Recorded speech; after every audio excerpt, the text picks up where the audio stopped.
Let us begin with nationalism in West Africa. This is a very important topic in government. It appears in your exams every single year. By the end of this lesson, you will understand the meaning of nationalism, the factors that led to the rise of nationalism in West Africa, the methods used by nationalists, the nationalist leaders and their contributions, the impact of nationalism, and how to answer exam questions. Take your notes. Let us go. First, what is nationalism? Nationalism is the desire of a people to be free from foreign rule and to govern themselves. It is the belief that a nation should have its own independent government. Nationalism involves a sense of shared identity based on common language, culture, history, and territory. Nationalists demand self-determination. They want to control their own affairs. In West Africa, nationalism was the movement against colonial rule. It led to the independence of Ghana in 1957, Nigeria in 1960, Sierra Leone in 1961, and other West African countries in the 1960s. Nationalism in West Africa had two phases. The early phase, from the late 1800s to the 1930s, was led by educated elites. They demanded reforms, not independence. They wanted better treatment within the colonial system. The later phase, from the 1940s to independence, was more radical. Nationalists demanded immediate independence. They used strikes, protests, and mass mobilization. They were influenced by the Second World War and the independence of India and Pakistan in 1947. Now let me explain the factors that led to the rise of nationalism in West Africa. Several factors contributed to the growth of nationalism. The first factor was colonial exploitation. The British and French exploited West Africa's resources. They took palm oil, cocoa, groundnuts, timber, and minerals. They paid low prices to African producers. They forced Africans to pay taxes. They used forced labor. Africans resented this exploitation. They began to demand change. The second factor was the introduction of Western education. Missionaries and colonial governments established schools. Africans learned to read and write. They studied European history and political ideas. They learned about democracy, liberty, and self-determination. They read about the American and French revolutions. They began to question why Europeans ruled them. Educated Africans became the leaders of nationalist movements.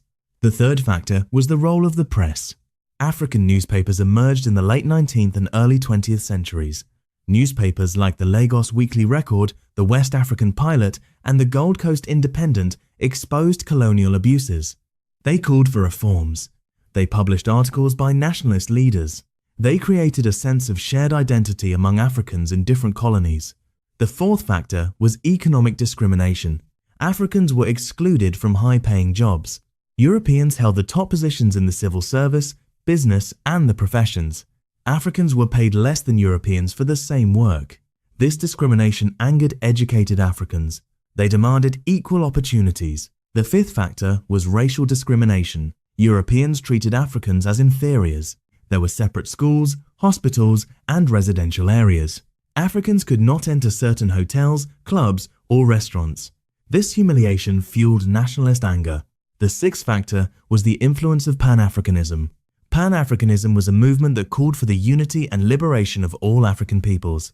The Pan-African Congresses, held in London, Paris, Brussels, and New York, brought together African and diaspora leaders. Leaders like W.E.B. Du Bois and Marcus Garvey inspired West African nationalists. Garvey's slogan, "Africa for the Africans," was very influential. The seventh factor was the impact of the Second World War.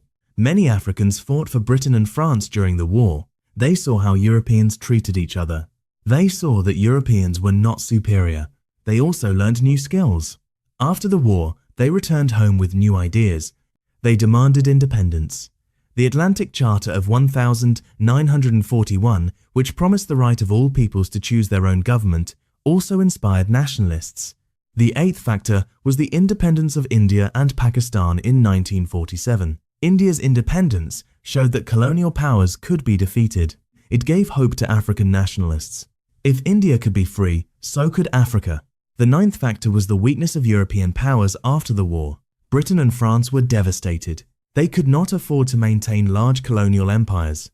They began to consider granting independence. Now let me explain the methods used by nationalists. Nationalists used both peaceful and violent methods. The most common method was peaceful protest. Nationalists organized rallies, demonstrations, and marches. They called on colonial governments to grant reforms. They used newspapers to spread their message. They formed political parties and contested elections. They presented their demands to colonial officials and to the British Parliament. Another method was strikes and boycotts. Workers refused to work. Consumers refused to buy European goods. In 1929, the Aba Women's Riot in Nigeria protested against warrant chiefs and taxation. In 1945, a general strike in Nigeria shut down the economy for 37 days. In 1948, the Gold Coast riots forced the British to make reforms. Another method was the formation of political parties. The National Congress of British West Africa, or NCBWA, was formed in 1920. It demanded elected representation and other reforms. Later, parties like the National Council of Nigeria and the Cameroons, or NCNC, the Action Group, the Northern People's Congress, or NPC, and the Convention People's Party, or CPP, in Ghana pushed for independence. Another method was the use of the media. Nationalist newspapers exposed colonial abuses. They also spread nationalist ideas to the masses. Another method was the use of the law. Nationalists took cases to court. They challenged unjust laws and regulations. Another method was the use of violence in some cases. The Mau Mau uprising in Kenya was a violent nationalist movement. In West Africa, violence was less common, but there were riots and protests. Now, let me explain the nationalist leaders and their contributions. Several leaders played key roles in West African nationalism. Herbert Macaulay was a Nigerian nationalist. He founded the Nigerian National Democratic Party, or NNDP, in 1923. He also co-founded the NCNC in 1944. He is called the father of Nigerian nationalism. He fought for the elective principle and for Nigerian participation in government. Dr. Nnamdi Azikiwe was another Nigerian nationalist. He was the founder of the NCNC. He also started the West African Pilot newspaper. He was the first president of Nigeria after independence. He inspired many Nigerians with his speeches and writings. Chief Obafemi Awolowo was a Nigerian nationalist. He founded the Action Group. He was the first premier of the Western region. He fought for independence and for democratic governance. He also promoted free primary education in the Western region. Sir Ahmadu Bello was the Sardauna of Sokoto. He led the MPC. He was the first premier of the Northern region. He fought for the interests of the North. He worked for independence within a federal system. He was assassinated in the 1966 coup. Jomo Kenyatta was a Kenyan nationalist. He led the Mau Mau uprising and later became the first president of Kenya. His struggle inspired West Africans. In Ghana, Kwame Nkrumah was the most important nationalist. He founded the Convention People's Party, or CPP, in 1949. He organized positive action protests, including strikes and boycotts. He was imprisoned by the British. He was released after the CPP won the 1951 elections. He became the first Prime Minister and later the first President of Ghana. He also promoted Pan-Africanism. He hosted the 1958 All-African People's Conference in Accra. He inspired nationalists across Africa. Senegal had Léopold Sédar Senghor. He was a poet and politician. He co-founded the French Socialist Party. He led Senegal to independence in 1960 and became its first president. He also promoted the concept of negritude, which celebrated African culture and identity. Côte d'Ivoire had Félix Houphouët-Boigny. He was a nationalist leader who worked within the French system. He led Côte d'Ivoire to independence in 1960 and became its first president. He maintained close ties with France. Now, let me explain the impact of nationalism. Nationalism had several effects. The first effect was the granting of independence. Britain and France granted independence to their West African colonies. Ghana became independent in 1957. Nigeria became independent in 1960. Sierra Leone in 1961. Gambia in 1965. Most French colonies became independent in 1960. The second effect was the rise of political parties. Nationalism led to the formation of many political parties. These parties competed for power after independence. The third effect was the development of national consciousness. People began to see themselves as Nigerians, Ghanaians, or Senegalese, not just as members of ethnic groups. The fourth effect was the promotion of African culture. Nationalists celebrated African history, art, music, and literature. They rejected European cultural superiority. The fifth effect was the creation of the Organization of African Unity, now the African Union. African leaders came together to promote unity and cooperation. The sixth effect was the inspiration of later struggles. The independence movements inspired liberation struggles in southern Africa, including Angola, Mozambique, Zimbabwe, and South Africa. A common exam question asks you to define nationalism and explain the factors that led to its rise. Here is a sample answer. Nationalism is the desire of a people to be free from foreign rule and to govern themselves. The factors that led to nationalism in West Africa include colonial exploitation, Western education, the role of the press, economic discrimination, racial discrimination, Pan-Africanism, the impact of the Second World War, the independence of India and Pakistan, and the weakness of European powers after the war. These factors created the conditions for nationalist movements. Another exam question asks you to describe the methods used by nationalists. Here is your answer.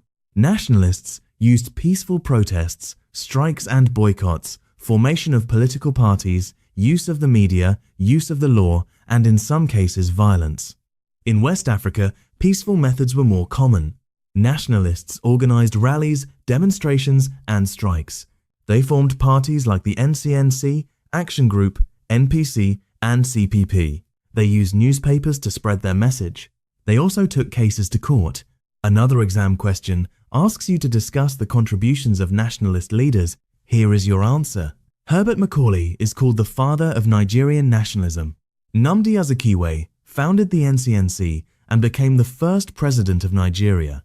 Obafemi Awolowo founded the Action Group and promoted free education. Ahmadu Bello led the NPC and fought for northern interests.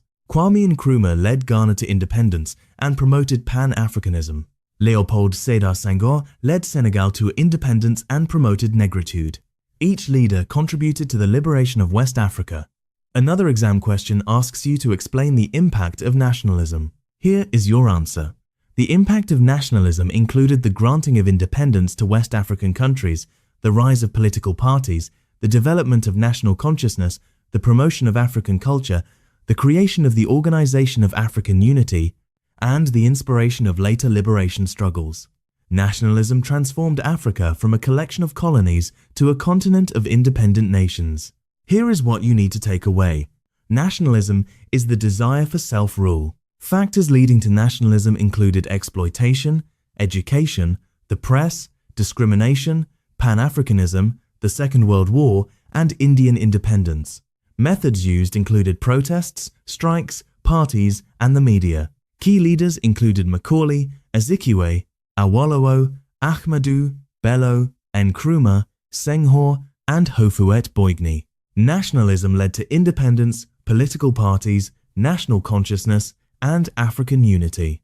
Understanding nationalism is essential for understanding how West African countries became independent. Practice these concepts. When you have them down, move to topic 4.